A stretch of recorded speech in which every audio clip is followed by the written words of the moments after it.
Hello everyone, welcome you all to this video.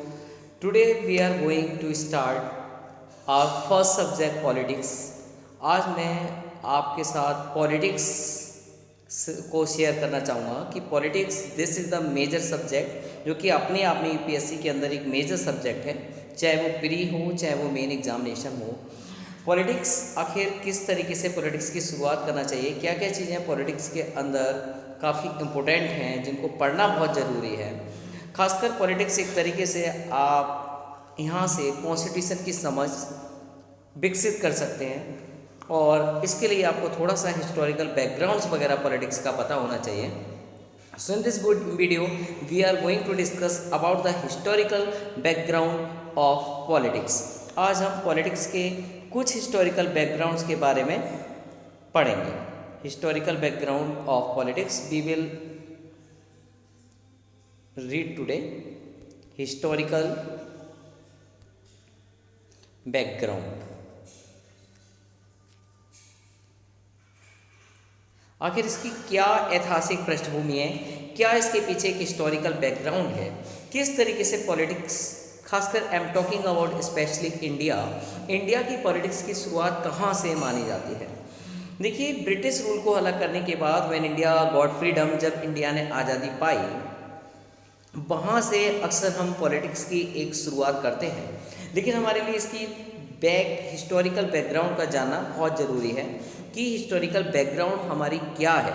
Actually we know कि Britishers when they came to India में कब आए और कैसे आए, ये सारी चीज़ें में हमको पता होनी चाहिए। उनके द्वारा लाए गए काफ़ी सारे एक्ट जिनकी नॉलेज होना भी ज़रूरी है, ताकि हमको ये पता चल जाए कि हमारा जो कॉन्स्टिट्यूशन डेवलप किया गया था, जो इसका पूरा प्रोसेस था, उस सब में उन एक्ट का क्या एक मेजर रोल है, ये सारी चीज़ें भी जानना बहुत ज़रूरी है।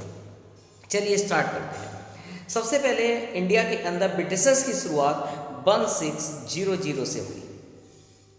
1600 17 सेंचुरी के बिगनिंग में अंग्रेज़ों ने आना शुरू किया था। एक चार्टर के रूप में ये सारे पीपल्स ब्रिटिशर्स इंडिया के अंदर आए। चार्टर क्या होता है? चार्टर एक तरीके का, आप ये मानिए कि एक डॉक्यूमेंट है, एक चार्टर के माध्यम से ब्रिटिशर्स इंडिया में आए। चार्टर क्या होता है? चार्टर एक तरीके का ऐसा डॉक्यूमेंट जो अलाउ करता है किसी को ट्रेड के लिए। तो ये चार्टर किसका था, किसने ये चार्टर दिया था, किसने जनरेट किया था? दिस चार्टर बाय एलिजाबेथ, जो महारानी एलिजाबेथ थी, क्वीन एलिजाबेथ, उसने सबसे पहले एक चार्टर दिया। उस चार्टर के माध्यम से भारत में व्यापार करने का इनको राइट था। So this document gives right to the Britishers to do business in India में बिजनेस करने के लिए एक डॉक्यूमेंट दिया गया था, जिसमें ब्रिटिशर्स को राइट था कि वो इंडिया में जाकर बिजनेस कर सकते हैं। तो सबसे पहले एक चार्टर के माध्यम से ब्रिटिशर्स इंडिया में आए। दे केम इन इंडिया 1600, इंडिया में ये आए। फिर उसके बाद जो कंपनी आई थी, जिसको हम लोग ईस्ट इंडिया कंपनी के नाम से जानते हैं, इसके जो वर्क थे, इसका जो जॉब था, इसके जो टास्क थे, वो अभी तक हमने देखा था कि केवल एक ट्रेडिशनल रूप से बस वहीं तक लिमिटेड थे। इनका मेन काम बिजनेस था, तो ये बिजनेस तक लिमिटेड थे। इनका काम मेनली ट्रेड था। ट्रेड के लिए ही ये आए हुए थे, क्योंकि ये जो चार्टर है ये मेनली स्पेशली ट्रेड के लिए था। तो when these peoples came to India, जब ये लोग इंडिया में आए तो इनका एक मेन ऑब्जेक्टिव ट्रेड था। और इस चार्टर के माध्यम से ये लोग ट्रेड करने के लिए बिल्कुल एलिजिबल थे, क्योंकि महारानी विक्टोरिया ने इनको एक डॉक्यूमेंट दे दिया था, एक चार्टर दे दिया था कि वो जाके बिजनेस कर सकते हैं। कोई बात नहीं, इंडिया आए ये लोग, इन्होंने बिजनेस किया, लेकिन लालच बहुत बुरी बला है। धीरे धीरे 1765 में इन लोगों ने क्या किया, बंगाल और तुम्हारा उड़ीसा एंड बिहार, इन 3 जगहों के जो एक सिविल राइट्स होते हैं वो भी गेन कर लिए। देखिए आप किस तरीके से इन लोगों ने मतलब शुरुआत ट्रेड से की, और ट्रेड से शुरुआत होने के बाद इस सिविल राइट्स तक पहुंच जाते हैं। कहाँ के सिविल राइट्स इन लोगों ने गेन कर रखे थे? तो देखिए, बंगाल, बिहार, उड़ीसा, बंगाल, बिहार एंड बंगाल, बिहार एंड ओडिशा, पहले इसको उड़ीसा बोलते थे, ओडिशा। इस 3 स्टेट्स के इन लोगों ने सिविल राइट्स भी गेन कर लिए। कहने का मतलब इन लोगों के पास जो अब तक केवल ट्रेड का राइट था, उसके बाद दीवानी अधिकार भी मिल गए, इनके पास सिविल राइट्स भी आ गए। ठीक है, कौन सी ईयर तक इन्होंने ये सारी चीज़ों को गेन कर लिया? 1765 तक ये आए थे 1600 में।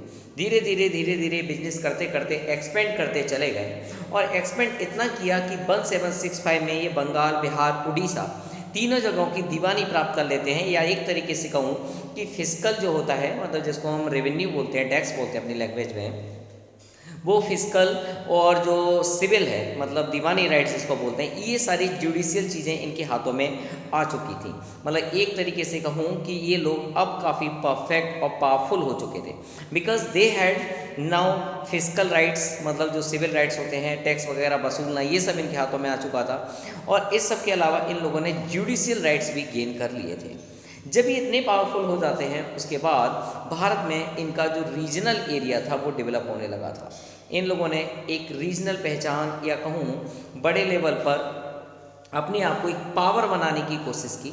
और पावर बनाने के लिए जब प्रक्रिया तेज हुई तो हम जानते हैं कि इस तरीके से ये धीरे धीरे कुछ एक्ट लाते गए और फिर एक रिवॉल्ट हुआ था 1857 का, जिसको बोला जाता है रिवॉल्ट ऑफ 1857, जिसकी इंस्पिरेशन हम लोगों को फ्रेंच रेवोल्यूशन से मिली थी। इस एक्ट में 1857 में इन लोगों ने क्या किया कि जब इनको लगा कि इंडिया को इस तरीके से कंट्रोल करना थोड़ा टिपिकल है, तब इन्होंने इसके बाद एक एक्ट लेकर आए, जिस एक्ट का नाम था एक्ट ऑफ 1858। पढ़ेंगे वहाँ से ताज का रूल कैसे स्टार्ट हुआ, पहले कंपनी का रूल, उसके बाद ताज का रूल। ताज का रूल का मतलब क्वीन ने डायरेक्टली रूल कैसे किया, किस माध्यम से किया, ये सारी चीज़ें पढ़ेंगे। लेटर वी नो कि 15 अगस्त 1947 वी गॉट फ्रीडम। लास्ट में हमको 15 अगस्त 1947 को आज़ादी भी मिल गई। तो ये अंग्रेज़ों का किस तरीके से शासन चला, ये सारी चीज़ें आज हम डिस्कस करने वाले हैं थोड़ा डिटेल में। कि शुरुआत तो हुई थी 1600 से, जब अंग्रेज़ आए और 150 सालों के अंदर उन्होंने साम्राज्य बनाना शुरू किया, जैसे कि fiscal rights, civil rights, judicial rights, इस तरीके के राइट्स गेन करना शुरू किया। और उसके बाद धीरे धीरे इंडिया को कंट्रोल करना शुरू किया और कंट्रोल करते करते ये इस हद तक पहुंच चुके थे कि इंडिया को पूरी तरीके से रिप्रेस कर चुके थे। बस वो तो एक तरीके से वर्ल्ड वॉर फर्स्ट आ गया था, इसमें इन लोगों की अर्थव्यवस्था थोड़ी कमज़ोर हो गई और शायद यही एक रीज़न भी रहा, वन ऑफ द रीज़न, कि अंग्रेज़ों को इंडिया छोड़ना मजबूरी बन गया। वैसे बहुत सारे रीज़न हैं, लेकिन one of the reason is ये कि वर्ल्ड वॉर फर्स्ट जो 1914 से लेकर 1918 तक चला, ये भी अपने आप में एक रीज़न है कि उनको ये इंडिया छोड़नी पड़ी, क्योंकि उनकी अर्थव्यवस्था, उनकी इकोनॉमिक कंडीशंस डैमेज हो चुकी थी। तो इस तरीके से इंडिपेंडेंस जब हम लोगों को मिली, आज़ादी हम लोगों ने जब गेन की, आज़ादी के साथ संविधान की ज़रूरत हुई। लोगों को महसूस होने लगा कि जब आज़ादी मिल गई है, जब हम एक नेशन बन चुके हैं, तो हमारे लिए कॉन्स्टिट्यूशन की ज़रूरत है। तो उस टाइम ऐसा रियलाइज़ हुआ कि there is a need of constitution, constitution होना चाहिए। देश को गवर्न करने के लिए एक कॉन्स्टिट्यूशन की ज़रूरत होती है। आप सभी लोग जानते हैं कॉन्स्टिट्यूशन क्या होता है। कॉन्स्टिट्यूशन एक तरीके से एक लॉ ऑफ, एक बुक ऑफ लॉ, कानूनों की एक किताब मान लीजिएगा, जिस तरीके से पूरी कंट्री को गवर्न किया जाता है। तो ये एक तरीके का डॉक्यूमेंट, एक ऐसी किताब है जिसके द्वारा पूरे देश को गवर्न किया जाता है। इसके अंदर नियम कानून लिखे जाते हैं, इसी को हम संविधान बोलते हैं, कॉन्स्टिट्यूशंस बोलते हैं। तो इंडिया का कॉन्स्टिट्यूशन की जब ज़रूरत हुई तो सबसे पहले इस चीज़ की एडवाइस इंडिया के आज़ाद होने से पहले 1934 में एक पर्सन ने दी, काफ़ी इंपॉर्टेंट पर्सनालिटी, एक अच्छे एडवाइजर माने जाते हैं, जिनका नाम था M.N. रॉय। M.N. रॉय ने सबसे पहले कॉन्स्टिट्यूशन की ज़रूरत महसूस की। इन्होंने कहा कि 1934 में ही बोला कि भारत के लिए एक संविधान की ज़रूरत पड़ेगी, एक संविधान की आवश्यकता है। ये काफ़ी ज़्यादा साम्यवाद आंदोलन के प्रणेता माने जाते हैं, जिनका मैं नाम बोल रहा हूँ आपसे कि M.N. Roy. M.N. Roy is considered one of the inspirer motivator of, ये किस चीज़ के मोटिवेटर है? ये एक तरीके का जो कम्युनिज्म होता है, कम्युनलिज्म, उस मूवमेंट्स को बढ़ावा देने वाले व्यक्ति हैं। ये एक तरीके से साम्यवाद आंदोलन के प्रणेता कहलाते हैं। साम्यवाद का मतलब हुआ कम्युनिज्म, कम्युनलिज्म, और फिर उसको इंस्पायर करने वाला व्यक्ति जिसका नाम एम एन रॉय था। इन्होंने 1934 में एडवाइस दी कि there is a need of constitution, संविधान की ज़रूरत है। तो इस तरीके का एक सुझाव दिया गया था, एक एडवाइस, एक सजेशन दिया गया था कि कॉन्स्टिट्यूशन आना चाहिए, और अमल में लाने के उद्देश्य से 1946 में एक संविधान सभा का गठन किया गया था। क्योंकि संविधान बनाने वाला कौन होगा, संविधान बनाएगा कौन, संविधान कैसे चलेगा, इस सब के लिए एक कमेटी बनाई गई थी। इसको कॉन्स्टिट्यूशनल कमेटी बोला गया, कॉन्स्टिट्यूशनल कमेटी। तो इस कमेटी ने संविधान की प्रोसीडिंग शुरू की। इस कमेटी की शुरुआत कब हुई? तो 1946 में इस कमेटी को बनाया गया था, 1946 में इस कमेटी को लाया गया। ये एक कॉन्स्टिट्यूशनल कमेटी थी। इसके अंडर था कि कॉन्स्टिट्यूशन को बनाना, किस तरीके से कॉन्स्टिट्यूशन शुरू होगा, कैसे कॉन्स्टिट्यूशन बनके तैयार होगा।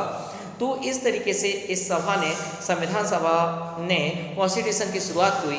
एट लास्ट वी नो कि 26 जैन 1950 को हम लोगों ने संविधान को एडॉप्ट कर लिया, एडॉप्शन कर लिया, जबकि ये बन तो पहले ही गया था, लेकिन इसका एडॉप्शन 26 जैन 1950 में किया गया था। इसका एक लॉजिकल रीज़न भी है, क्योंकि 26 की डेट तक का वेट इसलिए किया गया क्योंकि हम 26 वाली डेट को एक मेमोरेबल डेट बनाना चाहते थे।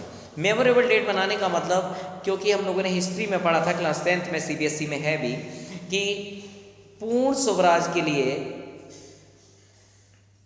पूर्ण स्वराज की डेट फिक्स की गई थी। पूर्ण स्वराज की डेट 26 जैन 1930 थी कि हम 26 जनवरी 1930 तक देश को आज़ाद करा लेंगे, हम पूर्ण स्वराज गेन कर लेंगे।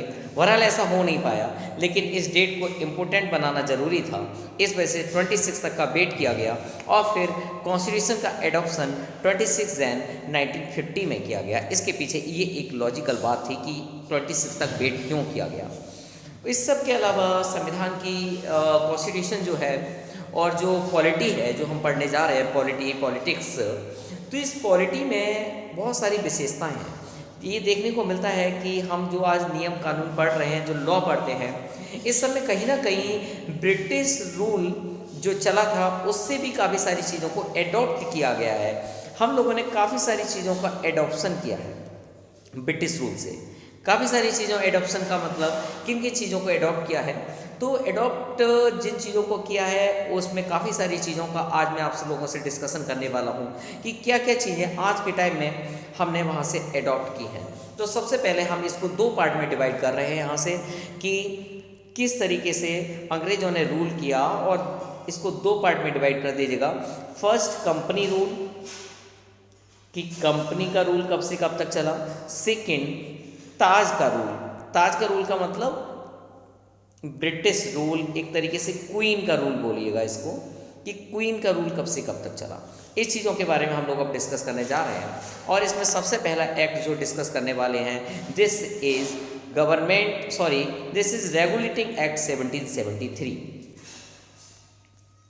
ये इंडियन पॉलिटी जो मैं आपको मेनली पढ़ा रहा हूँ यहाँ पे, ये Indian polity has been taken है लक्ष्मीकांत बुक। जो कुछ भी मैं आपको पढ़ा रहा हूँ इसमें major contents M Laxmikanth book का है। थैंक्स फॉर दिस बुक कि यहाँ से मैं इस चीज़ की हेल्प लेकर आपको पढ़ा पा रहा हूँ काफ़ी सारी चीज़ों को। तो ये इंडियन पॉलिटी एम लक्ष्मीकांत, जिसको बहुत सारे लोग प्रीफर करते हैं एम लक्ष्मीकांत बुक को। तो ये अपने आप में एक बहुत ही यूनिक बुक है पॉलिटिक्स की। अगर आप कहीं पे भी किसी से सजेशन लोगे, अगर यूपीएससी की तैयारी कर रहे हो, तो सबसे पहले शायद एम लक्ष्मीकांत का ही नाम आता है। इसी बुक की हेल्प लेकर मैं आपको काफ़ी सारी चीज़ों को समझाने की कोशिश करूँगा। ये हिस्टोरिकल बैकग्राउंड के बारे में बात चल रही थी। इसमें सबसे पहले बात होती है regulating act of 1773।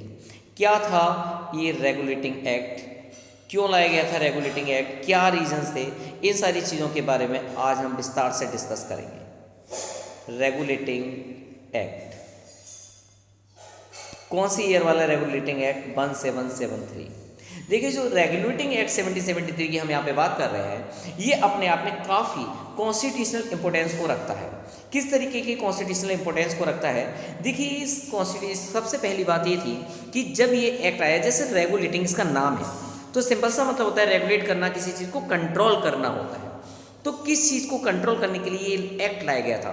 This is a big question कि रेगुलेटिंग का मतलब कंट्रोल करना होता है, किस चीज़ को कंट्रोल करने के लिए एक्ट आया था?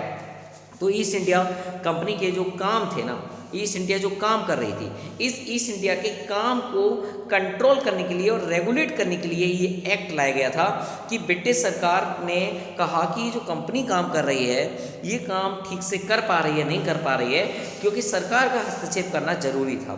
गवर्नमेंट ऑफ इंडिया ने एक एक्ट लेकर आई जिसका नाम रखा गया regulating act of 1773। This is mainly to control and regulate the work of company. एक तरीके से कंपनी के द्वारा किए जा रहे कामों को रेगुलेट करने के लिए और उसको कंट्रोल करने के लिए ये एक्ट लाया गया था। क्या क्या कामों को रेगुलेट करने के लिए लाया गया था? ये पहला कदम था। इससे पहले कंपनी को ब्रिटिश गवर्नमेंट ने बिल्कुल भी कंट्रोल नहीं किया, मतलब कंपनी अपने हिसाब से काम कर रही थी। जैसा कि आपको पता है, अभी मैंने बताया भी था आपको कि 1765 तक इसने बंगाल, ठीक है, बिहार, उड़ीसा, यहाँ की दीवानी राइट गेन कर लिए थे। इसके फिजिकल और जुडिशल टाइप के जो राइट्स वो करते थे वो इसको मिल गए थे। अब तक इसमें कोई भी ब्रिटिश गवर्नमेंट का इंटरप्शन नहीं था। अब इंटरवेंशन यहाँ से स्टार्ट होता है रेगुलेटिंग एक्ट 1773 से। This was one of the act, ये एक ऐसा एक्ट है जिस कंपनी को रेगुलेट करेगा और इसको कंट्रोल करने का काम करेगा। तो रेगुलेट और कंट्रोल करने के लिए एक्ट लाया गया था। सेकेंड थिंग कि इसके द्वारा फर्स्ट टाइम ऐसा हुआ था कि कंपनी का जो एडमिनिस्ट्रेटिव वर्क था और जो पॉलिटिकल काम चल रहा था उसको मान्यता भी मिल गई थी। सेकंड चीज़ क्या देखने को मिलती है? पहली चीज़ तो ये रेगुलेटिंग करने के लिए लाया गया था। सेकंड चीज़ देखने को मिलती है कि इस एक्ट ने कंपनी को वैलिड कर दिया था। किस काम करने के लिए इसको वैलिडिटी मिल गई थी या ऑथेंटिकेशन मिल गया था? तो ये पॉलिटिकल और गलत लिख लिया मैंने, एडमिनिस्ट्रेटिव एंड पॉलिटिकल, ये दोनों ही काम करने के लिए अब एलिजिबल थी। अब तक काम तो दोनों कर रही थी, एडमिनिस्ट्रेटिव भी कर रही थी, लेकिन ये ओपनली या बड़े रूप से इस तरीके के काम नहीं कर पा रही थी। यहाँ कंपनी को जब गाइडेंस मिलती है, कंट्रोल किया जाता है गवर्नमेंट के द्वारा, तो देखने को मिलता है कि यहाँ पर कंपनी दोनों तरीके के काम करने के लिए एलिजिबल हो चुकी थी। ये एडमिनिस्ट्रेटिव काम भी कर सकती थी और ये इसके अलावा पॉलिटिकल काम भी करने के लिए सक्षम हो चुकी थी। तीसरी बात क्या देखने को मिलती है इस एक्ट के अंदर कि इंडिया में जो एक सेंट्रल सिस्टम था या सेंट्रल एडमिनिस्ट्रेशन था, उसकी रूट फाउंड की गई। अब तक क्या था, इंडिया के अंदर कोई सेंट्रलाइज पावर नहीं थी। जैसा देखने को मिलता है कि हर एक प्रांत में, हर एक प्रोविंशियल स्टेट में, हर जगह अलग अलग तरीके के रूल थे जो राजा महाराजा जिस हिसाब से रूल कर रहे थे, कोई सेंट्रलाइजेशन नहीं था। तो तीसरी बात शुरू होती है कि यहाँ इस एक्ट के माध्यम से इंडिया में एक सेंट्रल एडमिनिस्ट्रेशन की रूट रखी गई। ये तीन खास बातें हैं इस सिस्टम के अंदर, इस एक्ट के अंदर। ज़रा मैं आपको रिपीट कर दूँ कौन कौन सी तीन चीज़ों की बात बता रहा हूँ। देखिए, फर्स्ट, सेकेंड, थर्ड। पहली चीज़, it is to regulate and control East India Company. Second, it gives right to the company about political rights and administrative rights. तीसरी बात, there was root foundation of central administrative system in India. India के अंदर पहली बार एक central administrative system की बात की गई थी। तीन खास बातें इस एक्ट के अंदर है। अब बात करते हैं इस एक्ट की कुछ स्पेशलाइजेशन क्या क्या थी। थोड़ा डिटेल में चर्चा कर लेते हैं इस एक्ट को लेकर कि खास बात क्या थी जिसको ब्रिटेन की पार्लियामेंट में पास किया गया था। कुछ स्पेशलिटीज, तो इस एक्ट की स्पेशलिटीज में पहली स्पेशलिटीज मैं आपके साथ शेयर करूं कि इस एक्ट में खास बात ये थी कि ये जो एक्ट था, यहाँ बंगाल का जो गवर्नर हुआ करता था उसका डेजिग्नेशन में चेंज लाया गया। बंगाल के गवर्नर को बंगाल का गवर्नर जनरल कर दिया गया। मतलब अब तक उसको बोलते थे बंगाल का governor of Bengal, but now he was called governor general of Bengal. मतलब बंगाल का वो गवर्नर जनरल हो गया। सो वी सी कि यहाँ पर गवर्नर बिकम्स गवर्नर जनरल। तो क्या हो गया सर, नाम ही तो बदल गया? नहीं, नाम बदलने के साथ बहुत चीज़ें बदल जाती हैं। गवर्नर का नाम गवर्नर जनरल होने का मतलब आप ये समझिए कि इसकी हेल्प करने के लिए एक कमेटी मिल गई। अब तक जिस हिसाब से गवर्नर काम करता था उसके कार्यों में भी बदलाव आया, उसके जॉब, उसके टास्क और जो भी काम करता था उसमें बदलाव आया। इसके लिए 4 मेंबर्स वाली एक कमेटी मिल गई। मतलब इसके अंडर में 4 मेंबर्स हैं जो काम करेंगे। मतलब एक तरीके की कार्यकारी परिषद कहूँगा, एक एडमिनिस्ट्रेटिव कमेटी कहूँगा, जो इसको एडवाइजरी बॉडी की तरह काम करेगी। और ये भी मतलब डिस्क्रिप्टिबल है। ऐसे पहले गवर्नर जनरल कौन थे उसका नाम आपको याद रखना है कि वह व्यक्ति कौन था जो पहला गवर्नर जनरल बना। तो इस गवर्नर जनरल का नाम है Lord Warren Hastings. What is the name? Lord Warren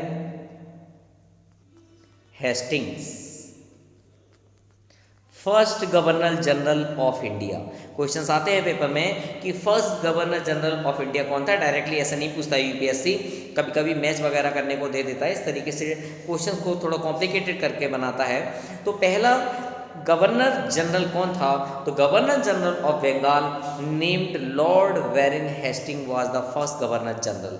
तो ये चीज़ें खास थी इस एक्ट के अंदर। और क्या विशेषताएं थी इस सब के अलावा? ये तो सबसे मेन चीज़ है इस एक्ट के अंदर जो हम देखते हैं। बिसाइड दिस मद्रास और बम्बई के मतलब जो गवर्नर होते थे पहले, बम्बई आज के टाइम में हम लोग पढ़ते हैं कि बम्बई एक कैपिटल है। पहले बम्बई एक स्टेट था। बम्बई एक स्टेट था, इसको बॉम्बे नहीं, इसको आज के टाइम में हम मुंबई पढ़ते हैं, इसको उस टाइम बम्बई कहा जाता था। और बम्बई एक अपने आप में प्रोविंस थी। पहले गुजरात नहीं था, ये गुजरात और राजस्थान और तुम्हारा ये ऊपर का पार्ट पूरा महाराष्ट्र वाला पार्ट, ये सब एक बम्बई प्रेसिडेंसी में आता था। ये बम्बई हुआ करती थी उस टाइम। तो हाँ, बात कर रहा था मैं आपसे बम्बई के बारे में। तो बम्बई और मद्रास, मद्रास कौन से की बात कर रहा हूँ? जिसको आज के टाइम में आप लोग चेन्नई बोलते हैं। तो मद्रास और बम्बई, इन दोनों के जो गवर्नर थे वो अब किसके अंडर आने लगे? अब ये बंगाल के गवर्नर के अंडर आने लगे। क्यों? क्योंकि उसके नाम के आगे लग गया बंगाल का गवर्नर जनरल। जनरल का मतलब उसके अंदर आएंगे ये लोग, वो हेड हो गया सारे गवर्नर्स का। तो बम्बई का गवर्नर और इस तरीके से मद्रास का गवर्नर अब किसके अंडर आने लगा था? It comes under the governor general of Bengal mister Warren Hastings. इनका मिस्टर लगाने की अब तो खैर ज़रूरत नहीं है मेरे हिसाब से, लेकिन तब लोग इनको सर लगाते थे, सर वॉरेन हेस्टिंग्स। तो ये भी हुआ कि यहाँ पर एक तरीके से मैं कहूँ ये सेंट्रलाइज सिस्टम हो गया। इसी को हम सेंट्रलाइज कहते हैं ना। अब तक सब अलग अलग था, लेकिन अब सेंट्रलाइज हो गया, एक आदमी के अंडर में ये सारा रेगुलेशन चल रहा है। तो ये सेंट्रलाइज सिस्टम कहलाता है। जबकि इससे पहले सारी जितनी भी प्रेसिडेंसीज थी कि गवर्नर जनरल एक दूसरे से अलग हुआ करते थे। मतलब ये गवर्नर जनरल अपना काम कर रहा है करने दो, ये गवर्नर जनरल अपना काम कर रहा है करने दो। जैसे आज के टाइम में आज का अगर आप रूल्स और रेगुलेशंस देखें कि देश कैसे चलता है, तो आज हम ये देखते हैं कि सारे गवर्नर्स अंडर प्रेसिडेंट, मतलब प्रेसिडेंट्स के नीचे ही डेपुटेड रहते हैं वो सब। ठीक है, हर स्टेट का अपना गवर्नर होता है, वो अलग चीज़ है, लेकिन उन सब के ऊपर भी एक बॉडी होती है, मतलब सेंट्रल बॉडी होती है। तो वहाँ पे भी यही किया गया था कि सेंट्रल बॉडी बना दी गई। सारे गवर्नर जो हैं वो किसके अंडर आएंगे? ये सारे गवर्नर गवर्नर जनरल के अंडर आएंगे। यही चीज़ कहलाती है सेंट्रलाइजेशन। जो मैं आपसे कह रहा था ना कि इसमें फर्स्ट टाइम सेंट्रलाइजेशन की रूट रखी गई, सेंट्रल एडमिनिस्ट्रेशन की, तो वो ये रूट थी। सेकेंड चीज़ मैंने वहाँ पे आपको बताई थी कि रेगुलेशन करना, मतलब इसको कंट्रोल करना। तो क्या कंट्रोल किया गया? यही तो कंट्रोल किया गया कि अब हमको हर गवर्नर से अलग अलग बात करने की ज़रूरत नहीं है। हम सेंट्रल वाले व्यक्ति से मिलेंगे ना, जो हमारा मेन है, उससे बात करेंगे, वो इन सब से बात करेगा। तो ये कंट्रोलिंग पावर है कि कंट्रोलिंग करना अच्छा कर लिए, रेगुलेशन हो गया। दूसरी बात, कंपनी को पॉलिटिकल और एडमिनिस्ट्रेटिव राइट्स मिल गए थे। इस राइट से आप क्या समझते हैं कि कौन कौन से राइट्स उसको मिल गए थे? तो देखिए, इस एक्ट में जो गवर्नर हुआ करता था ये जो गवर्नर था ये कलकत्ता में 1774 में एक सुप्रीम कोर्ट टाइप का बना था, मतलब हाई कोर्ट, उच्चतम कोर्ट ही कहेंगे उसको, एक हाई कोर्ट बना था, ठीक है। न्यायालय की स्थापना की गई, क्वेश्चन पेपर में आता है कब बनाया गया था। तो इस एक्ट के माध्यम से अगले ही साल, एक्ट यही था, इस एक्ट के माध्यम से नेक्स्ट ईयर एक कोलकाता में एक फेडरल कोर्ट बनाया गया था, कोलकाता, ठीक है। कहाँ पे बनाया गया था ये फेडरल कोर्ट? तो ये कोलकाता के अंदर एक फेडरल कोर्ट बनाया गया था, ठीक है। इसमें एक न्यायाधीश और इसके साथ में 3 मतलब एक कोऑपरेटिव एक तरीके का कहूँ कि हेल्प करने के लिए 3 और न्यायाधीशों की नियुक्ति की गई थी, ठीक है। तो इतनी बात आप लोगों को यहाँ तक समझ में आनी चाहिए कि ये एक्ट अपने आप में इतना सारा इंपॉर्टेंस क्यों रखता है। जुडिशल पावर देखिए आप, जुडिशल पावर को भी एक तरीके से सेंट्रलाइज करने की कोशिश की जा रही है। किस माध्यम से की जा रही है कि इस एक्ट के अकॉर्डिंग कोलकाता में 1774 में, मतलब नेक्स्ट ईयर में, एक उच्चतम न्यायालय बनाया गया, एक उस टाइम का हाई कोर्ट बनाया गया था। वो हाई कोर्ट की स्थापना की गई जिसमें उच्च न्यायालय में एक तो चीफ होगा ही, जैसे हम आज के टाइम में अपने यहाँ पे CJI पढ़ते हैं, चीफ जज ऑफ इंडिया, ठीक है, या हाई कोर्ट का जज पढ़ते हैं, उसके अंदर भी जज होते हैं ना, ऐसे ही उसके अंदर भी जजों की संख्या रख दी गई कि 3 अन्य न्यायाधीश भी होंगे, ठीक है। तो एक मेन होगा और इसके अलावा 3 उसके अंडर में असिस्टेंट जजेस होंगे जिनकी संख्या 3 होगी। इस एक्ट में ये सिस्टम आया। और इस एक्ट के अंदर क्या खास बात थी कि कंपनी के जो कर्मचारी हुआ करते थे, जो निजी व्यापार करते थे या कहूँ कि सेल्फ बिजनेस करते थे, भारतीय लोगों से, इंडियन पीपल से गिफ्ट ले लिए, कोई रिश्वत ले ली, ब्राइब ले ली, वो सब बंद, कि कोई अब ऐसा काम नहीं करेगा। मतलब करप्शन जो चल रहा है इन कंपनी के काम में, जो करप्शन चला था उसको रेगुलेट भी तो करना था। तो ऐसे करके रेगुलेट किया गया कि कंपनी का कोई भी व्यक्ति अब किसी भी इंडियन पीपल से किसी भी तरीके की ब्राइब, रिश्वत, कोई पैसा, कोई गिफ्ट नहीं लेगा। लेकिन पहले के जो कंपनी के लोग होते थे वो राजा महाराजाओं से, बड़े बड़े लोगों से खूब सारे गिफ्ट और पैसा इकट्ठा कर लेते थे। कर्मचारी निजी व्यापार नहीं करेगा, निजी का मतलब अपना बिजनेस करने भी बैठ गए, नहीं, केवल कंपनी का बिजनेस चल रहा है तो कंपनी का ही चलेगा, कंपनी के अलावा सेल्फ बिजनेस आप नहीं करेंगे। इसी चीज़ को बोलते हैं कंट्रोल एंड रेगुलेशन। यही एक कंट्रोल और रेगुलेशन था, इस तरीके से कंपनी को कंट्रोल और रेगुलेट किया गया। ब्रिटिश सरकार में मतलब जो कोर्ट ऑफ डायरेक्टर्स के माध्यम से कंपनी पर कंट्रोल करना थोड़ा इम्पावर्ड हो गया। किस तरीके से इन्होंने कंपनी पर कंट्रोल किया, तो एक बोर्ड बनाया गया, बोर्ड ऑफ डायरेक्टर्स, क्योंकि कंपनी को कंट्रोल करने के लिए भी तो कोई चाहिए, बोर्ड ऑफ डायरेक्टर्स। मतलब कंपनी के अंदर एक मैनेजिंग बॉडी बिठा दी गई, तो बोर्ड ऑफ डायरेक्टर्स बोला गया। तो बोर्ड ऑफ डायरेक्टर्स के माध्यम से कंपनी पे ये सारा मतलब एक तरीके से कंट्रोल करना काफ़ी ज़्यादा आसान हो गया था। तो ये सारी चीज़ें देखने को मिलती हैं कि किस तरीके से कंपनी को कंट्रोल किया गया, किस तरीके से ब्रिटिश गवर्नमेंट ने इस एक्ट के माध्यम से इंटरवेन किया। और इसमें भारत में जो राजस्व होता था, मतलब जो फिजिकल होता था, जो टैक्स वगैरह आता था, और जितने भी सिविल मामले होते थे, जितने भी मिलिट्री वाले मामले हुआ करते थे, तो ब्रिटिश सरकार को इस चीज़ की सूचना देना अब जरूरी हो गया था। अब तक क्या होता था, कंपनी अपने हिसाब से काम कर लेती, ले देकर छोड़ दिया, भाई ठीक है। बोले अब ऐसा नहीं होगा। अब कैसा होगा, तो अब ऐसा होगा कि हर चीज़ की इन्फॉर्मेशन अब आपको ब्रिटिश सरकार को देनी पड़ेगी, क्योंकि ब्रिटिश सरकार ने अपने आदमी बिठा दिया भाई, और उन आदमियों से रोज़ पूछेगी कि हाँ भाई बताओ कौन कौन सा मामला आया, किस तरीके का मामला आया।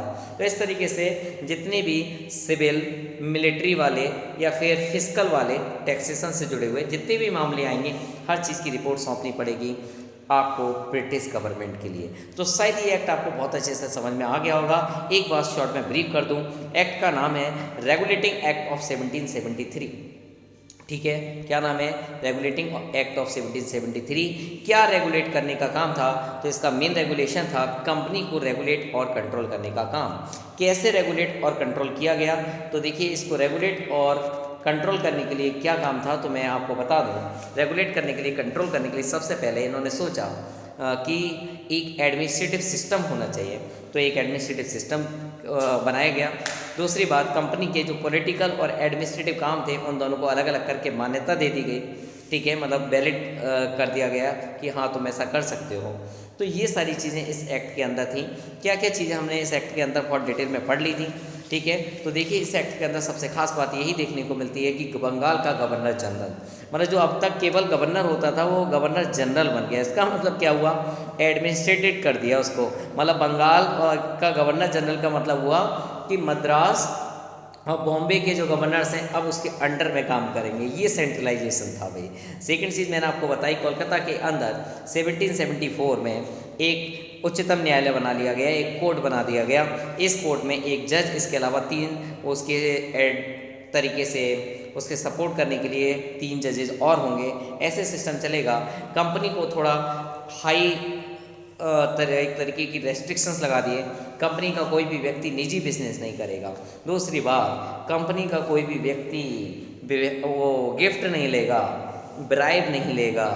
अगली बात कि कंपनी जो है ना वो उसके ऊपर एक बॉडी बिठा दी गई जिसका नाम था डायरेक्टर, ठीक है, बोर्ड ऑफ डायरेक्टर्स। मतलब इसके माध्यम से आप अब कंट्रोल कर पाएंगे कि कंपनी क्या कर रही है। तो ये एक तरीके से सिंपल सा आप समझिए जो एक्ट था ये ग्रेट ब्रिटेन के पार्लियामेंट में पास हुआ। मेन इसका मकसद था ईस्ट इंडिया कंपनी जो रूल कर रही है उसको कंट्रोल करना, रेगुलेट करना, उसको मैनेज करना, ठीक है।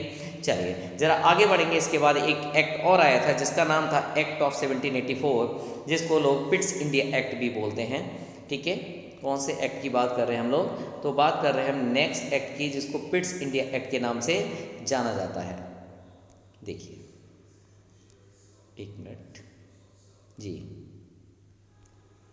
इस एक्ट की बात कर रहे हैं, पिट्स इंडिया एक्ट। ये क्या है पिट्स इंडिया एक्ट, ये इसी के बाद आया था। कब आया था ये सारी चीज़ें डिस्कस करेंगे। वो वाला एक्ट मैंने आपको बताया 1773 में आया। तो ये एक्ट कब आया था और इस एक्ट का मेन मकसद क्या था, क्यों लाया गया था, क्या रीजंस थे, उन सारी चीज़ों के बारे में थोड़ा सा डिटेल में पढ़ लिया जाए। तो ये आया था 1784 में। कब आया था, 1784 में। एक्ट का नाम क्या है, पिट्स इंडिया एक्ट। तो पिट्स इंडिया एक्ट कब आया है, 1784 में पिट्स इंडिया एक्ट लाया गया था। ये रेगुलेटिंग एक्ट के बारे में दिया हुआ है सारा कुछ, कि मैंने आपको बहुत डिटेल में रेगुलेटिंग एक्ट पढ़ा दिया है। लॉर्ड बैरन हेस्टिंग पहले गवर्नर जनरल थे, देखिएगा ये बॉम्बे और मद्रास के गवर्नर इसके अंडर आने लगे। इसके अलावा सर एलिजा इम्पे इसके पहले जज बने। कभी कभी आ जाता है क्वेश्चन कि कोलकाता के सुप्रीम कोर्ट जो बनाया गया था, इसी को सुप्रीम कोर्ट ही कहेंगे। तो कोलकाता का जो सुप्रीम कोर्ट बनाया गया था, इस कोर्ट के अंदर पहले जज कौन थे, तो उनका नाम था कि एलिजा इम्फे। एलिजा इम्फे, ये किसी ईयर में आ चुका है यूपीएससी में शायद क्वेश्चन। एलिजा इम्फे इसके पहले जज थे, ठीक है। और इसके अलावा वही कि गवर्नर जनरल जो था वो एक तरीके से हेड बन गया और एग्जीक्यूटिव काउंसिल बना दी गई, इसके नीचे 4 मेंबर की उसको एडवाइस देने के लिए। ये सारी चीज़ें हैं जो मैंने अभी आपको पढ़ाई थी। अगले एक्ट पर आते हैं, पिट्स इंडिया एक्ट 1784। तो ये पिट्स इंडिया एक्ट 1784 के अंदर कुछ खास बातें क्या हैं। तो पिट्स इंडिया एक्ट सबसे पहले देखिए 1784 में आया। इसको कुछ लोग रेगुलेटिंग एक्ट 1784 भी बोलते हैं। क्या बोलते हैं, रेगुलेटिंग एक्ट 1784 भी बोलते हैं। ऐसा क्यों, ये भी रेगुलेट करता है क्या भाई। देखो पिट्स इंडिया एक्ट तो नाम इसलिए रख दिया क्योंकि पिट्स के नाम पर इसका नाम हो गया पिट्स इंडिया एक्ट, लेकिन इसके अलावा भी कोई खास बात होगी ना इस एक्ट की। चलिए पढ़ते हैं, पता करते हैं इस एक्ट के अंदर और क्या खास बातें हैं। हाँ भाई ठीक है, तो ये एक्ट का नाम क्या है, पिट्स इंडिया एक्ट, ठीक है। कब आया, 1784 में।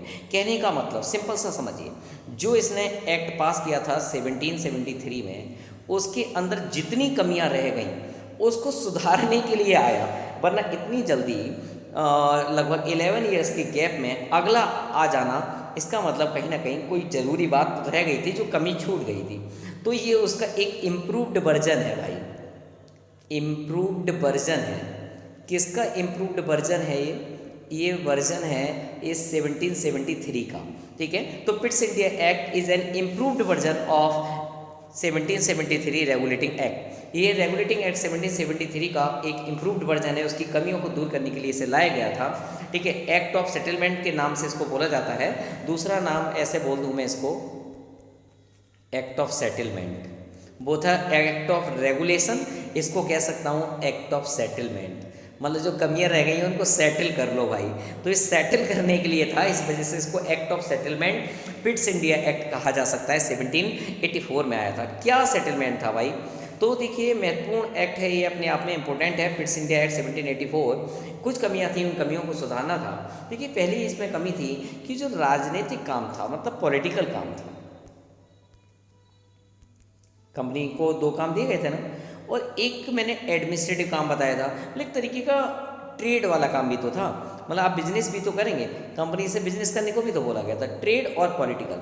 तो ये जो 2 काम थे ना, इनको अलग अलग करने का मकसद समझ में आया कि एक ही आदमी को 2 काम मत दो, गलत हो जाएगा। ट्रेड के काम अलग करो और पॉलिटिकल काम अलग अलग करो। बोले एक कंपनी दोनों काम करेगी तो इसमें गड़बड़ होगा, कंपनी जो है वो मोनोपोली कर जाएगी। तो मोनोपोली कैसे दूर की जाए? बोले दोनों काम अलग करो बेटा। तो पॉलिटिकल काम और ट्रेड का काम दोनों बिल्कुल अलग अलग कर दिए गए। कैसे अलग किए गए? एक डायरेक्टरेट बनाया गया था, मतलब कंपनी के जितने भी व्यापारिक मामले होंगे, जितनी भी ट्रेड से जुड़े हुए मामले होंगे, उनका इंस्पेक्शन कौन करेगा? तो बेटा उनका इंस्पेक्शन भी होगा।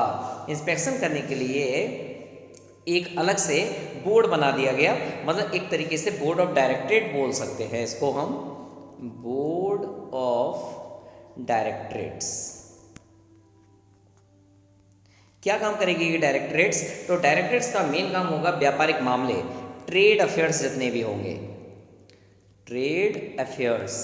तो ट्रेड अफेयर्स को इन्विजिलेट करने का काम, इंस्पेक्शन करने का काम बोर्ड ऑफ डायरेक्टर्स करेंगे। तो एक तरीके से क्या कहूँ कि कंपनी का काम अलग, कि कंपनी अब दोनों की मोनोपोली नहीं कर पाएगी, एक काम अलग कर दिया गया। दूसरा, अब पॉलिटिकल मामले कौन देखेगा? उसका भी मैनेजमेंट होना जरूरी है ना।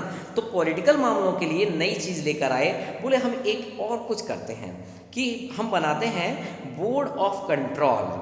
मतलब 2 बोर्ड बना लिए, बहुत बढ़िया, बहुत खूब। इन्होंने 2 बोर्ड बना लिए। कौन कौन से 2 बोर्ड की बात कर रहे हैं? तो इन्होंने कहा देखो, एक तो बनाते हैं हम बोर्ड ऑफ कंट्रोल, एक बनाते हैं बोर्ड ऑफ डायरेक्टोरेट। डायरेक्टरेट देखेगा ट्रेड का काम, जितने भी ट्रेड अफेयर्स होंगे, और बोर्ड ऑफ कंट्रोल का काम होगा पॉलिटिकल मामलों को देखना।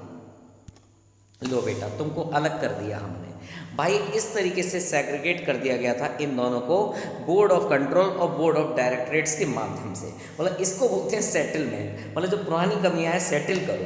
ऐसे इन्होंने पहला काम तो ये सेटल कर लिया। इस सब के अलावा इन्होंने एक काम और कही कि इस तरीके से एक नए तरीके का शासन शुरू हुआ, जो आज के टाइम में हम देखते भी हैं। हम कुछ अलग नामों से इसको पढ़ते हैं। एक डायरार्की का रूल जो है वो यहाँ से शुरू हुआ। डायरार्की में क्या होता है? दैर्घ्य शासन, मतलब दो चीज़ों को मिला के अलग अलग तरीके से शासन करना, ये डायरार्की कहलाती है। यहाँ से डायरार्की की शुरुआत हुई, डायरार्की रूल। तो ये डायरार्की रूल का मतलब क्या हुआ, जिसको हिंदी में लोग द्वैध शासन बोलते हैं, ठीक है, मतलब 2 तरीके से। तो द्वैध शासन का मतलब डायरार्की होता है, डाई मीन्स 2 होता है। तो 2 का मतलब सिंपल सा कि पॉलिटिकल काम अलग, दूसरा काम ये वाला काम अलग। अब ये द्वैध शासन कैसा शुरू किया गया? तो जो कंट्रोल बताया था मैंने, बोर्ड ऑफ कंट्रोल, जिसका काम पॉलिटिकल था, वो बोर्ड ऑफ कंट्रोल जो था उसके पास पावर थी। पावर क्या थी कि वह ब्रिटिश जो नियंत्रित भारत है, या कहूँ कि ब्रिटिश गवर्नमेंट के द्वारा जिस इंडिया को कंट्रोल किया जा रहा है, सारे जितने भी नागरिक हैं, जितने भी सिटीजन्स हैं, जितने भी मतलब वो मिलिट्री वगैरह है, जितने भी फिजिकल मामले हैं, इन सारे मूवमेंट्स का अधीक्षण और नियंत्रण दोनों करेगा। कहने का मतलब इतनी बड़ी पावर दे दी गई थी कंट्रोल वाले को। एक मिनट बेटा, बोर्ड ऑफ कंट्रोल। तो बोर्ड ऑफ कंट्रोल के पास सारी पावर थी। किस तरीके की पावर? सिटीजन वाले सारे मामले, सिटीजन अफेयर्स, इसके अलावा फिजिकल वाले जितने भी अफेयर्स हैं, मिलिट्री वाले जितने भी अफेयर्स हैं, इसको बोर्ड ऑफ कंट्रोल देखेगा। और बोर्ड ऑफ कंट्रोल और बोर्ड ऑफ डायरेक्टरेट्स को कौन देखेगा? महारानी ऊपर से बैठी है बेटा, हाँ मैं देख रही हूँ, मेरा कैमरा CCTV चल रहा है, वो वहीं से सारा कुछ मेंटेन करा करती थी। तो इस तरीके से कहूँ कि इस एक्ट में 2 कारणों से ये एक्ट बहुत ज़्यादा इंपॉर्टेंट माना जाता है। पहला रीज़न ये कि इंडिया के अंदर कंपनी के अंडर या कंपनी के डोमिनेंस में आने वाला जो क्षेत्र था, वो पहली बार ब्रिटिश आधिपत्य क्षेत्र कहा गया। अब तक इसको बोला जाता था कि कंपनी डोमिनेटेड एरिया, मतलब पूरा कंपनी डोमिनेटेड रीजन होता था। बट इस एक्ट के आने के बाद कंपनी का नाम हटा दिया गया, इसको बोला ब्रिटिश डोमिनियन स्टेट, मतलब ब्रिटिश सरकार के द्वारा उसके कंट्रोल में आने वाली जगह। तो अब तक इसको कंपनी के नाम से जानते थे, लेकिन इसका नाम अब ब्रिटिश डोमिनियन स्टेट हो गया। मतलब इंडिया पर कंपनी रूल नहीं कर रही, ब्रिटेन की सरकार रूल कर रही है इनडायरेक्टली, आप ये समझिए। और दूसरी बात, ब्रिटिश सरकार को भारत में कंपनी के जो काम थे और जो प्रशासन था इस पूरे पे कंट्रोल हो गया।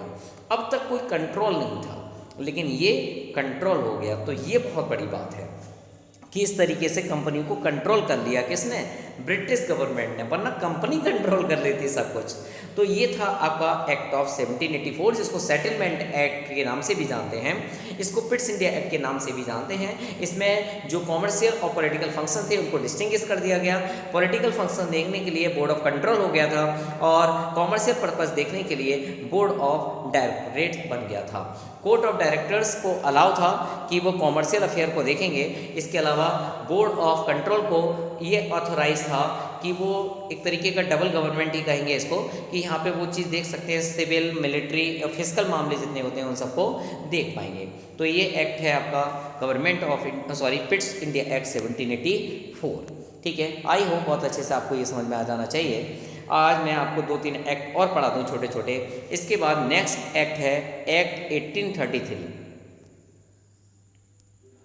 ये 1833 का एक्ट, 1833 का ये एक्ट क्या कहता है, किस तरीके का एक्ट है। पहली बात तो देखिए, ये चार्टर है। चार्टर क्या होता है? चार्टर अपने आप में एक ऐसा डॉक्यूमेंट जो किसी को अलाउ करता है किसी चीज़ के लिए कि हाँ ऐसा कर लो, राइट देता है किसी को, तो उसी तरीके का ये चार्टर है। इसको चार्टर 1833 के नाम से जाना जाता है। देखो, ब्रिटिश इंडिया के अंदर, मतलब जहाँ पे ब्रिटिश लोगों का रूल था इंडिया में, केंद्रीकरण की दिशा में ये जो एक्ट है ना, सेंट्रलाइजेशन के उसमें देखें तो ये काफ़ी इंपॉर्टेंट साबित होता है। मतलब इंडिया पूरे तरीके से सेंट्रलाइज नहीं कर पाई ब्रिटिश गवर्नमेंट, लेकिन इस एक्ट के माध्यम से कहीं ना कहीं ये देखने को मिलता है कि सेंट्रलाइजेशन बढ़ रहा है। जैसे पहले में हमने पढ़ा था सेंट्रलाइजेशन के बारे में 1773 में, उसमें केवल उसने गवर्नमेंट और मतलब जो गवर्नर था उसको गवर्नर जनरल करके इस तरीके से थोड़ा सा कोशिश की थी कि हाँ हम लोग सेंट्रलाइज कर रहे हैं। लेकिन इस वाले एक्ट में कुछ और ज़्यादा बड़े तरीके से वे सेंट्रलाइज करने की कोशिश करती है। इस वजह से ये काफ़ी इंपॉर्टेंट एक्ट माना जाता है।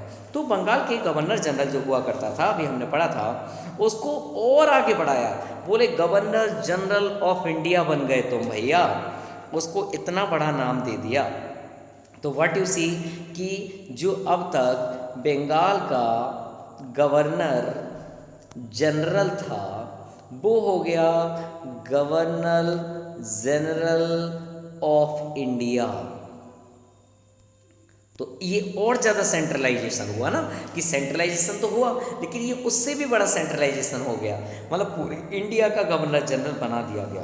कोई बात नहीं। तो पहला गवर्नर जनरल कौन बना, ये थोड़ा इंपॉर्टेंट क्वेश्चन बन जाता है। तो पहले governor general Lord William Bentinck बने थे। सो आप नाम भी याद कर लेगा इनका, किसी और कलर से लिखता हूँ, Lord William Bentinck, Lord William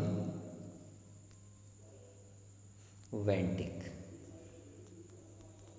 तो लॉर्ड विलियम बेंटिक पहले गवर्नर जनरल बने हैं, जबकि जो वैरेन हेस्टिंग का मैंने आपको नाम बताया वो गवर्नर जनरल ऑफ बंगाल थे। यहाँ मैं बात कर रहा हूँ गवर्नर जनरल ऑफ इंडिया, तो इनका नाम है लॉर्ड विलियम बेंटिक। तो ये एक पहला स्टेप देखने को मिला सेंट्रलाइजेशन की तरफ, कि किस तरीके से सेंट्रलाइजेशन आगे बढ़ रहा था। सेकेंड बात कि इस एक्ट ने मतलब जो पहली बार एक ऐसा काम किया, मतलब सरकार का निर्माण किया। अब तक इस तरीके से कोई गवर्नमेंट तो नहीं थी ना, सरकार का निर्माण कैसे किया, बोले सरकार होनी चाहिए रूल करने के लिए। तो कैसी सरकार होनी चाहिए, मतलब ब्रिटिश कब्जे वाले जितनी भी एरियाज हैं जहाँ जहाँ पे ब्रिटिश का रूल है वो सब पे कंट्रोल कर पाए, इसके लिए गवर्नमेंट होनी चाहिए। भाई गवर्नमेंट होनी चाहिए, बात तो ठीक है।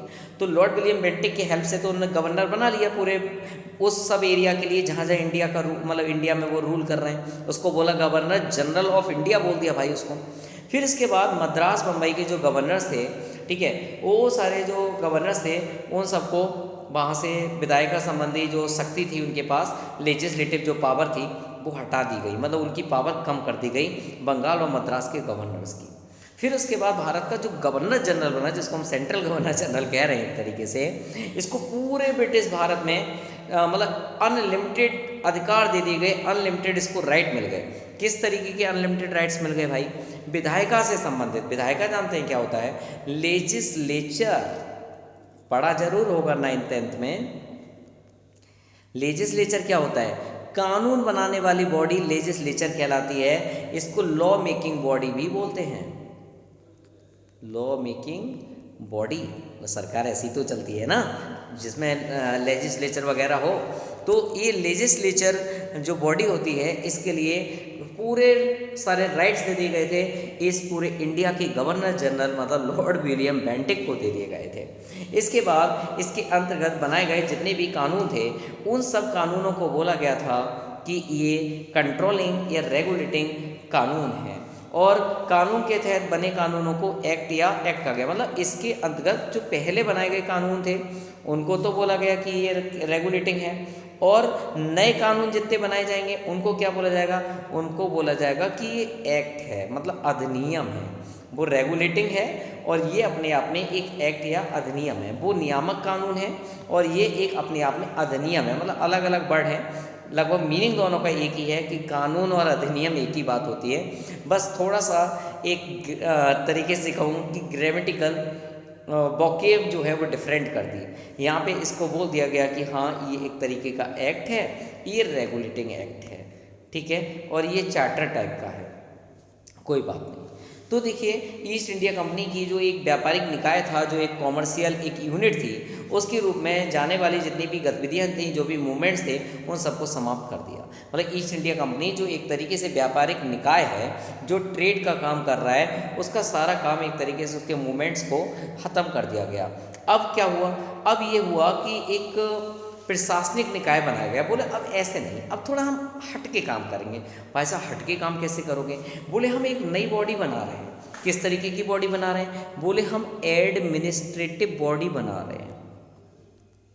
बोले तुम लोग सही से काम नहीं कर रहे हो, अब अलग हम देखेंगे क्या करना है। एक इन्होंने एडमिनिस्ट्रेटिव निकाय बनाया, कोई बात नहीं। ये निकाय क्या काम करेगा?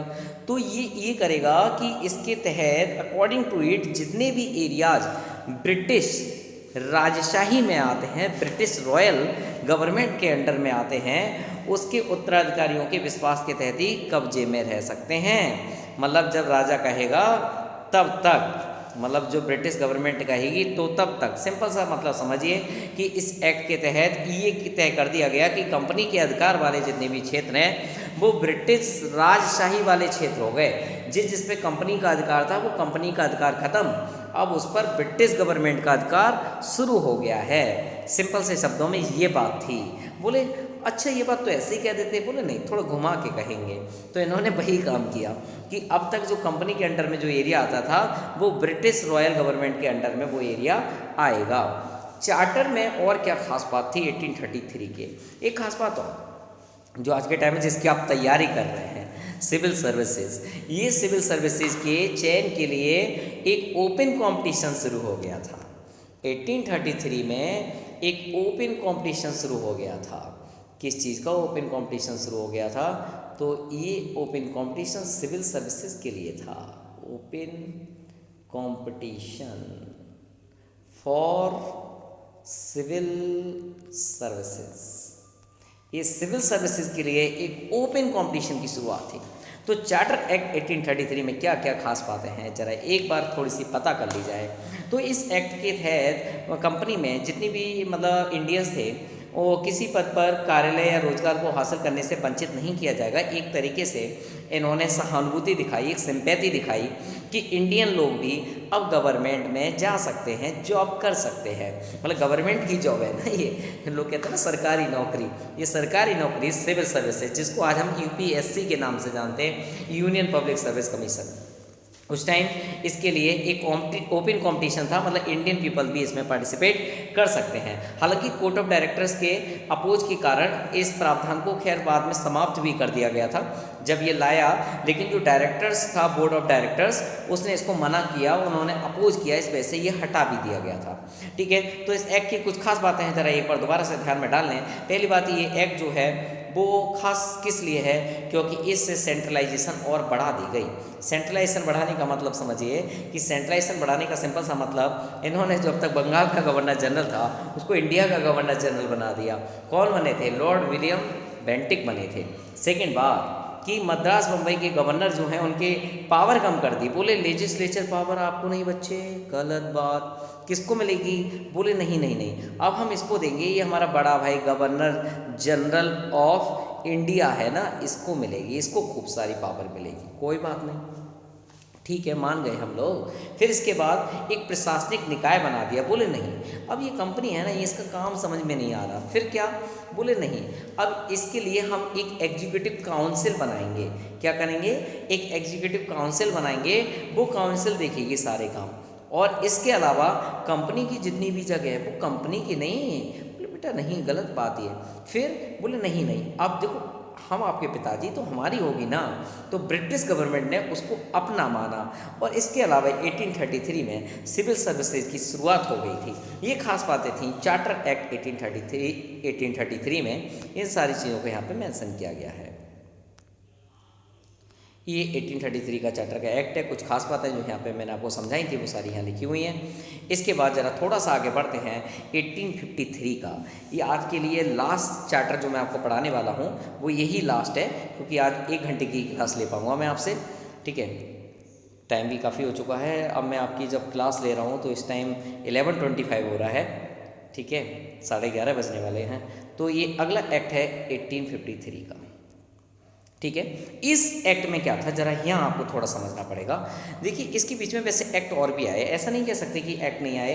ठीक है, 1793 पढ़ा हमने और 1853 पढ़ रहे हैं। तो संसद के द्वारा या ब्रिटिश पार्लियामेंट के द्वारा ये एक्ट पास किए जाते थे। यहाँ पे तो पार्लियामेंट नहीं था, पार्लियामेंट तो संसद में ही था, मतलब वहाँ ब्रिटेन में था। तो ब्रिटिश पार्लियामेंट के द्वारा इन सारे एक्ट को पास किया जाता था। और चार्टर के एक्ट में ये एक एक्ट था। अगर देखूँ इसको कॉन्स्टिट्यूशनल तरीके से, तो कॉन्स्टिट्यूशनल तरीके से ये एक्ट काफ़ी इंपॉर्टेंट माना जाता है। क्यों माना जाता है? कुछ खास बातें, खास बात सुनिए। पहली बार गवर्नर जनरल के जो एक काउंसिल होती थी उसके विधायी और प्रशासनिक कार्य अलग अलग कर दिए। बोले गवर्नर जनरल में भी बंटवारा। बंटवारा मतलब बोले ये सारे काम एक व्यक्ति करेगा, गड़बड़ हो जाएगी। तो governor general of India GGI के काम 2 अलग अलग कर दिए। कौन कौन से 2 काम अलग कर दिए गए? बोले आपके विधायी काम अलग होंगे और प्रशासनिक अलग होंगे। मतलब एग्जीक्यूटिव काम अलग रहेंगे और लेजिस्लेटिव काम अलग रहेंगे। ठीक है भाई, मान गए आपकी बात, आपने बहुत बढ़िया काम करा कि ये दोनों काम अलग अलग कर दिए। फिर क्या था? फिर ये कि 6 नए पार्षद जोड़े गए, मतलब 6 नए विधान पार्षद जोड़ दिए गए। और ये दूसरे शब्दों में ये कहूँ आपको कि गवर्नर जनरल के लिए नए विधान परिषद का गठन किया गया। मतलब गवर्नर जनरल जो काम करेगा इसके अंडर में एक बॉडी होगी। बॉडी होने का मतलब कि इंडियन विधान परिषद उसको बोला गया एक तरीके से कि जैसे हमारे यहाँ पर पार्लियामेंट होता है ना, PM जरूर होता है लेकिन PM के संग में कैबिनेट होती है, PM के संग में कैबिनेट होती है। तो इसके जिसको विधान परिषद बोला गया, विधान परिषद को हम बोलते हैं लेजिस्लेटिव काउंसिल। लेजिस्लेटिव काउंसिल जो आज के टाइम में उसमें बाइकैमरलिज्म के अंदर पाई जाती है। ठीक है, तो लेजिस्लेटिव काउंसिल बना दी गई 6 मेंबर्स की। ठीक है, और ये सेंट्रलाइज थी। सेंट्रलाइज का मतलब पूरे देश की थी। तो सेंट्रलाइज लिख दूं ताकि आप कंफ्यूज ना हो। तो सेंट्रलाइज एक लेजिस्लेटिव काउंसिल बना दी गई गवर्नर के अधीन, मतलब गवर्नर के लिए एक तरीके से ऐड देने के लिए। मेन काम क्या था? इस परिषद की एक छोटी शाखा भी बनाई गई। ठीक है, मतलब एक तरीके से कहूँ परिषद की इस शाखा ने, मतलब जो एक कमेटी बना दी गई, ये पार्लियामेंट है, छोटा पार्लियामेंट मान लो। ब्रिटिश का पार्लियामेंट थोड़ा दूर था ना, तो थोड़ी पहुंच में कमी हो जाती थी। बोले एक छोटा सा पार्लियामेंट इंडिया में भी बना लेते हैं बच्चे।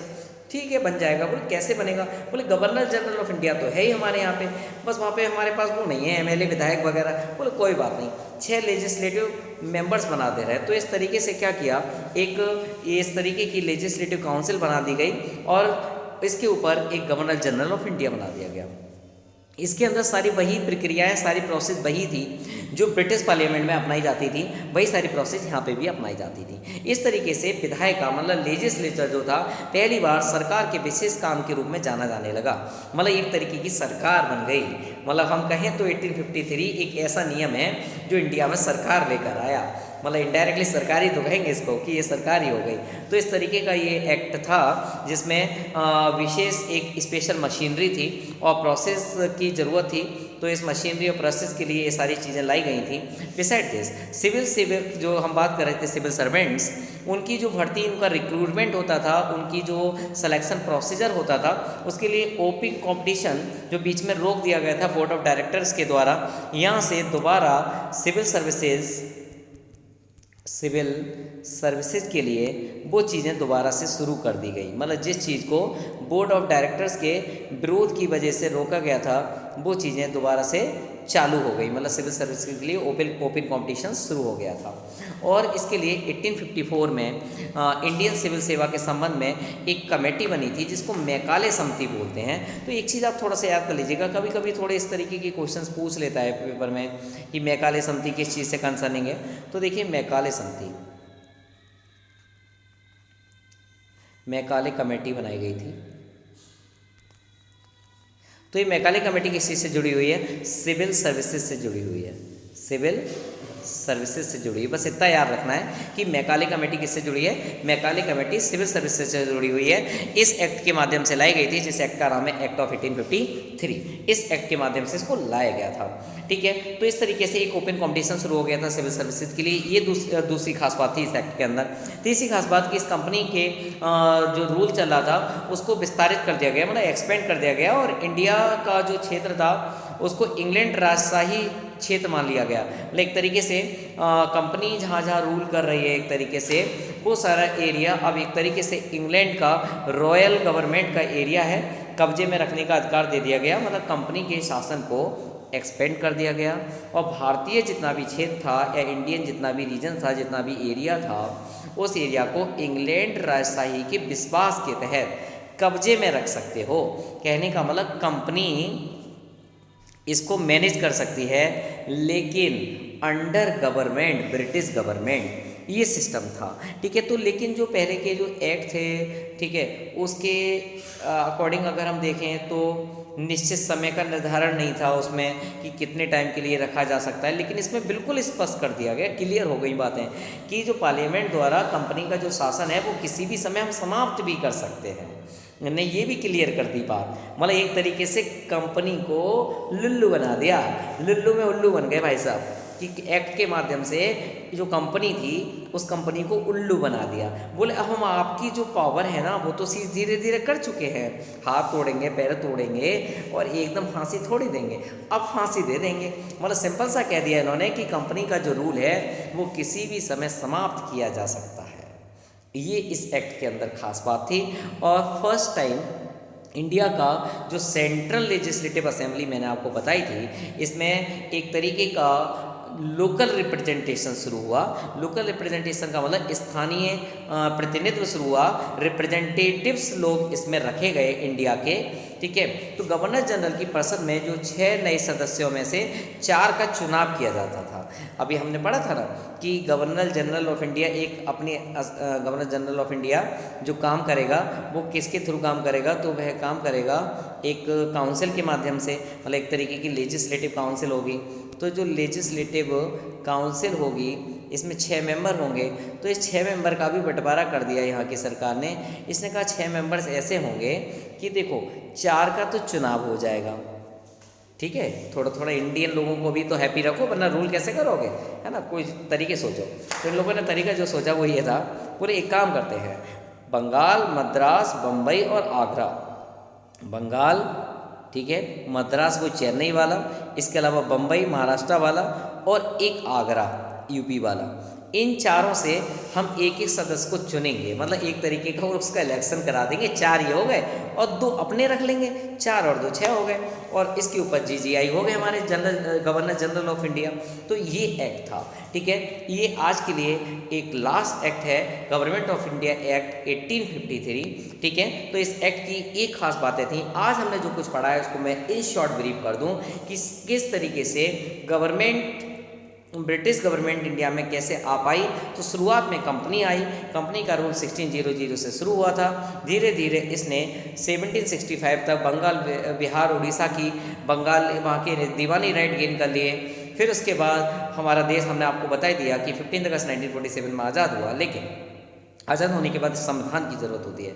उस संविधान की परिकल्पना एक की गई थी, एडवाइस दी गई थी 1934 में M.N. रॉय के द्वारा, ठीक है। उस में मतलब जो संविधान बनाया गया, जो 26 जनवरी 1950 से एडॉप्ट हुआ, इस कॉन्स्टिट्यूशन के अंदर बहुत सारी बातें ऐसी हैं जो ब्रिटिश गवर्नमेंट से ली गई हैं। तो मैं इसलिए आपको ये एक्ट पढ़ा रहा हूँ क्योंकि इस एक्ट के माध्यम से काफ़ी सारी चीज़ें आज भी एग्जिस्ट करती हैं इंडिया के अंदर। जैसे मैंने आपको बताया government of India act 1773, supreme court, तो आज के टाइम में आप सुप्रीम कोर्ट देख रहे हैं, तो वहीं से ली गई एक परिकल्पना है ये।